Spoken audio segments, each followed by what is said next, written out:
E aí, minha nobre e seleta congregação de analistas da Grand Line. Sejam bem-vindos à crônica definitiva do dia em que o futuro foi invadido pelo passado.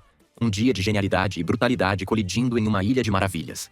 Aqui é o seu narrador de confiança, transmitindo diretamente da linha de frente da caótica ilha de Egghead, pronto para dissecar um dos episódios mais tensos e repletos de ação da saga. Esqueçam um resumo superficial. Hoje, faremos uma imersão completa na invasão implacável da CP0, na fúria calculista de Rob Lucci e no reencontro explosivo que promete abalar as estruturas da ciência. Sem diálogos, como é nossa sagrada tradição. Apenas a mais pura, detalhada e eletrizante narrativa dos fatos. E se você quiser embarcar ainda mais fundo nessa aventura, que tal se tornar um membro do canal? Além de apoiar diretamente nosso navio, você ainda garante benefícios exclusivos, como conteúdos antecipados, bastidores e aquele selo de respeito nos comentários que só os verdadeiros nakamas têm. Bora zarpar juntos nessa? Nossa história se aprofunda no gigantesco ferro velho de Egghead, que mais parece um cemitério de sonhos tecnológicos. O grupo de Luffy, ainda processando o encontro com o verdadeiro e excêntrico Dr. Vegapunk, pressiona o gênio por respostas sobre a figura mais imponente do local. O colossal gigante de ferro. Vegapunk, com seus olhos brilhando com a paixão de um contador de histórias, mergulha na lenda. Ele narra um evento que foi varrido dos registros oficiais. Há 200 anos, essa máquina monumental, de origem desconhecida, surgiu como um fantasma do passado. Com uma força inimaginável, o gigante escalou a intransponível Red Line, uma façanha por si só lendária, e lançou um ataque direto à terra sagrada de Marijoa, o coração do governo mundial. O pânico deve ter sido absoluto. No entanto, o ataque foi misteriosamente interrompido. Antes que pudesse causar danos catastróficos, o gigante simplesmente parou, sua fonte de energia esgotada. Desde então, seu corpo inativo foi secretamente transportado e escondido em Egghead, um segredo que Vegapunk guardou do próprio governo, que se soubesse de sua existência, não hesitaria em destruí-lo para apagar mais um vestígio de um passado incômodo. Na sala de controle da Labofase, Shaka, o Vegapunk lógico que monitorava a conversa, acrescenta uma camada de complexidade técnica à lenda.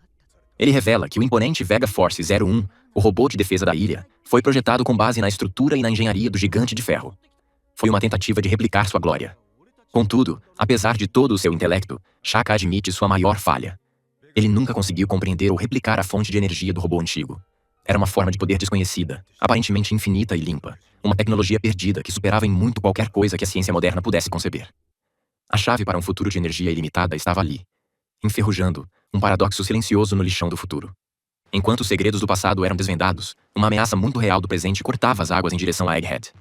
Um navio do governo mundial, com a bandeira da Cypherpol Ag Zero, a mais forte e impiedosa das agências de inteligência, aproximava-se.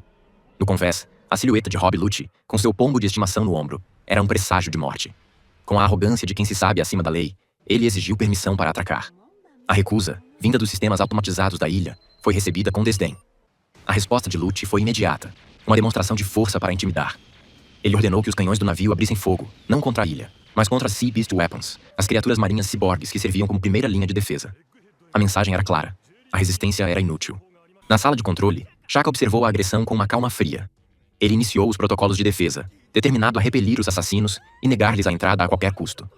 Lucci e Kaku, tentando uma última farsa de diplomacia, contataram Pitágoras, o Vegapunk da sabedoria, esperando explorar uma possível falha lógica. Eles argumentaram, persuadiram e ameaçaram veladamente, mas Pitágoras, seguindo a diretriz lógica de Shaka, permaneceu inflexível. A porta não se abriria. Vendo que a conversa era inútil, Lucci deu a ordem. A farsa acabou. A CP0 recorreu à sua linguagem universal, a violência. A invasão forçada a Egghead havia começado. De volta ao ferro velho, a tensão aumentava. Vegapunk, com um olhar de profunda tristeza, olhou para a desmaiada Bonnie, lamentando a dor que sua ciência, direta ou indiretamente, havia causado àquela família. E então, em um momento de vulnerabilidade surpreendente, ele se virou para Luffy, o pirata que representava tudo o que o governo mundial odiava, e fez um pedido que selaria seus destinos. Leve-me com você. Tire-me desta ilha. O maior gênio do mundo estava pedindo ajuda a um pirata.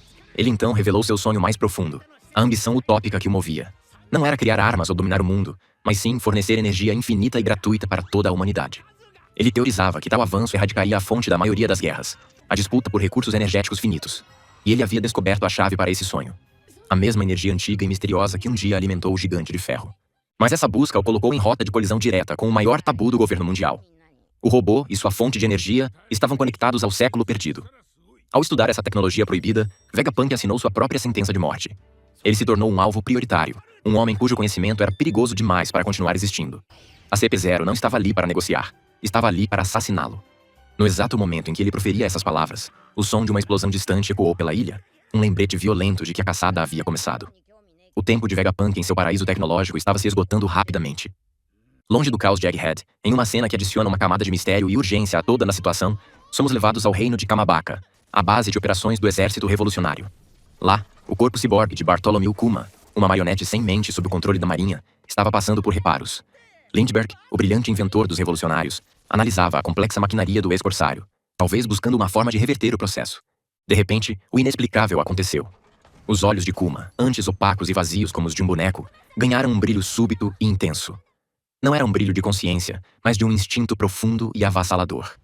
Como se ativado por um gatilho invisível, ele começou a se rebelar contra suas amarras. Lindbergh tentou contê-lo, mas a força sobre-humana da raça Buccaneer era grande demais. Kuma arrancou os tubos, quebrou as máquinas e se levantou. Seu corpo, danificado e com movimentos desajeitados, movia-se com um propósito singular e inabalável. Dragon e Ivankov, alertados pela comoção, correram para a sala, mas já era tarde demais. Eles o chamaram, tentaram impedi-lo, mas Kuma parecia não ouvir, focado em um objetivo que só ele conhecia. Com um único e poderoso repelir de sua pata, ele se lançou aos céus e desapareceu da ilha em um instante, deixando para trás um rastro de confusão e preocupação. O peão que o governo mundial pensava controlar havia se movido por conta própria no tabuleiro de xadrez do mundo. Guiado por um instinto, uma memória ou uma missão final, o pai partiu em sua última e mais misteriosa jornada. Uma viagem que, de alguma forma, estava conectada ao destino de sua filha e à tempestade que se formava em Egghead. O mundo estava prestes a testemunhar o último ato da trágica e nobre história de Bartholomew Kuma. Nossa história começa com o esgotamento da paciência, uma virtude que Rob Lucci raramente possui. Flutuando diante das defesas impenetráveis de Egghead, o assassino de elite da Cypherpol IG-0 havia esgotado suas opções civilizadas. Cada pedido formal de entrada, cada tentativa de comunicação, foi recebida com um silêncio eletrônico e uma recusa robótica.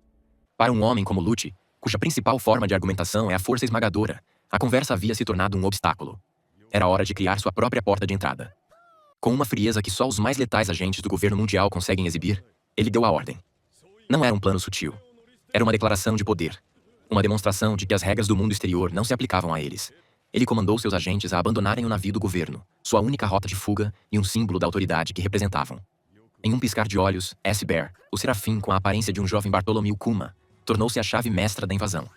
Com um único e poderoso repelir de sua pata, ele transformou todo o esquadrão da CP-0, Lucci, Kaku, Stussy e os outros agentes mascarados, em projéteis vivos.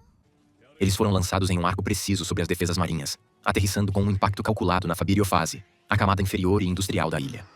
O navio, agora uma casca vazia, foi deixado para trás como um sacrifício deliberado, sendo impiedosamente aniquilado pelas gigantescas e ferozes Sea Beast Weapons de Vegapunk. A mensagem de Lucci foi gravada a fogo e aço nos destroços do navio. Eles não estavam ali para uma visita, e não tinham intenção de sair sem cumprir sua missão. Na sala de controle da Labofase, Shaka, o Vegapunk lógico, observou a manobra audaciosa com uma calma que mascarava um alarme interno. A invasão não era mais uma possibilidade. Era uma realidade. Seus protocolos de emergência foram ativados instantaneamente. Uma ordem de evacuação para todos os civis e pesquisadores na fabiriofase ecoou pela ilha. Uma corrida contra o tempo para proteger vidas inocentes. Para conter a ameaça de elite que agora caminhava em seu domínio, ele acionou seus próprios trunfos, suas próprias armas perfeitas. 3 serafins. S-Hawk, o espadachim clone de Mihawk, com seu olhar frio e mortal. S-Snake, a sedutora e petrificante clone de Boa Hancock. E S-Shark, o mestre do karatê tritão clone de Jinbe. Foram mobilizados. E para liderá-los no campo de batalha, uma figura familiar e imponente. Sentomaru, o guarda-costas pessoal de Vegapunk, o homem que se orgulhava de ter a maior defesa do mundo. Enquanto a defesa se organizava, Kaku, sempre impaciente e ansioso para mostrar sua superioridade, tentou um atalho. Usando seu Gepo, ele tentou voar diretamente para a cúpula da Labofaz, mas foi prontamente e impessoalmente abatido por um sistema de laser de defesa automatizado, uma recepção hostil que o forçou a recuar e se juntar ao resto de seu time no chão. A fortaleza de Vegapunk não seria tomada facilmente. A situação no solo escalou rapidamente para um confronto direto. Shaka, de sua posição de comando, analisou os dados de combate dos invasores em tempo real. Ele reconheceu a ameaça que Rob Lucci representava. Não era apenas força, era técnica, experiência e uma total ausência de misericórdia. Com uma lógica fria e pragmática, ele emitiu uma ordem direta para Atlas, a Vegapunk da ira. Recue para a base. Seu cálculo era simples e brutal. A força bruta e a fúria de Atlas, embora imensas, eram previsíveis. Ela não seria páreo para a técnica refinada e a crueldade assassina de um mestre das 6 técnicas em seu auge. Mas Atlas, como a personificação da ira, não opera com base na lógica. Para ela, a ordem de recuar foi recebida não como uma estratégia, mas como um insulto à sua capacidade. A visão de invasores profanando sua casa, o lar de seus irmãos, ativou seu gatilho emocional. Desobedecendo a ordem direta de Shaka, ela partiu para o ataque, um gigante furioso em busca de retribuição, sua mente focada em um único objetivo: esmagar o intruso. Com um grito que ecoou pela fabiriofase, Atlas lançou um soco devastador, um golpe que carregava a força de um ariete em direção a Lute. No entanto, ela estava enfrentando um predador em seu habitat natural. O combate. Lute, com a graça letal de um leopardo, moveu-se com uma velocidade quase sobrenatural. Ele não apenas desviou do soco. Ele fluiu ao redor dele, usando o próprio momento do ataque de Atlas para se posicionar perfeitamente para o contra-ataque. Antes que a gigante da ira pudesse sequer registrar o erro tático, Lute estava em seu rosto. Com uma expressão de indiferença total, a expressão de um homem fazendo seu trabalho, ele desferiu sua técnica suprema. O Rokuogan. Não foi um soco físico, foi uma onda de choque interna, um impacto invisível e devastador que atingiu Atlas em cheio. A gigante da ira foi lançada para trás como uma boneca de pano, seus sistemas sobrecarregados, seus olhos se apagando antes mesmo de atingir o chão. Ela caiu inconsciente, derrotada em um único e brutal golpe. Lute, sem um pingo de emoção, havia neutralizado uma das 6 facetas de Vegapunk, enviando uma mensagem clara e aterrorizante. Ele não estava ali para brincar. Enquanto a primeira baixa da batalha era registrada com uma eficiência assustadora, em outra parte da ilha, o grupo de Luffy continuava sua conversa surreal com o Dr. Vegapunk original. O gênio, agora ciente de que seus piores medos haviam se concretizado e que seus antigos empregadores haviam enviado seus cães de caça mais ferozes, sentiu o tempo se esgotar. Seu sonho de energia infinita, sua pesquisa sobre o século perdido, sua própria vida. Tudo estava em perigo. Em um momento de vulnerabilidade surpreendente, ele se virou para Luffy, o pirata que era a personificação do caos e da liberdade, e fez um pedido que selaria seus destinos. Ele apontou para um foguete a vácuo, um tubo de transporte pneumático de altíssima velocidade que conectava a Fabiriofase e a Labofase. Ele pediu a Luffy que usasse o dispositivo para levar a ainda inconsciente Bonnie para a segurança do laboratório superior, longe da zona de combate que a camada inferior havia se tornado. Ele precisava garantir a segurança da filha do homem que ele tanto sacrificou, Bartholomew Kuma. Luffy, cujo código moral é simples e direto, ajudar quem precisa, concordou sem hesitar. O grupo começou a correr em direção ao terminal do foguete, um farol de esperança em meio ao caos. Mas o destino, em Egghead, parecia ter um senso de humor sádico e um talento para o drama. Em seu caminho, bloqueando sua rota de fuga, eles encontraram as figuras sombrias e imponentes da CP0. O ar ficou elétrico, carregado com a tensão de um reencontro adiado por 2 longos e transformadores anos. A imagem da batalha desesperada em Enies Lobby, da luta pela vida de um amigo contra um inimigo aparentemente invencível, piscou na mente de todos. Stussy, a misteriosa e elegante agente da CP0, com uma calma que contrastava com a aura de violência de Lute, tentou intervir com lógica. Ela o advertiu contra iniciar um combate não autorizado com Monkey D. Luffy, um homem que agora ostentava o título de Imperador do Mar. A missão deles era clara: assassinar Vegapunk. Envolver-se em uma guerra contra um Yonkou seria um desvio perigoso e com consequências imprevisíveis. Por um breve momento, pareceu que a lógica fria da missão poderia prevalecer sobre a sede de sangue de Lute. Mas então, o olhar de Luffy passou por cima de seus antigos inimigos e pousou na figura caída e imóvel de Atlas. Ele viu a gigante gentil que, momentos antes, havia lhe oferecido comida com um sorriso aberto, agora derrotada e em estado crítico no chão. E nesse instante, a expressão de Luffy mudou. A curiosidade e a alegria despreocupada desapareceram, substituídas por uma fúria fria, silenciosa e absoluta. Para ele, a equação se tornou simples. As ordens do governo, a política, o status de imperador. Nada disso importava. Alguém havia machucado brutalmente um de seus novos amigos. E no código de honra inabalável de Monkey D. Luffy, essa era uma linha que jamais poderia ser cruzada. Era uma declaração de guerra pessoal. A revanche estava marcada. Não por ordens ou por missões, mas pelo instinto protetor e incontrolável de um capitão. A Ilha do Futuro se tornaria o palco do reencontro mais aguardado e explosivo. E a ciência de Vegapunk estava prestes a testemunhar o poder de um imperador enfurecido. A tempestade não estava mais se aproximando de Egghead. Ela havia chegado com força total. E assim, encerramos mais um episódio insano dessa saga épica. Se curtiu essa zoeira, não esquece de deixar o like, se inscrever no canal e compartilhar esse vídeo com a tripulação. Afinal, a zoeira em One Piece nunca tem fim. Até a próxima e bons ventos nos mares da zoeira.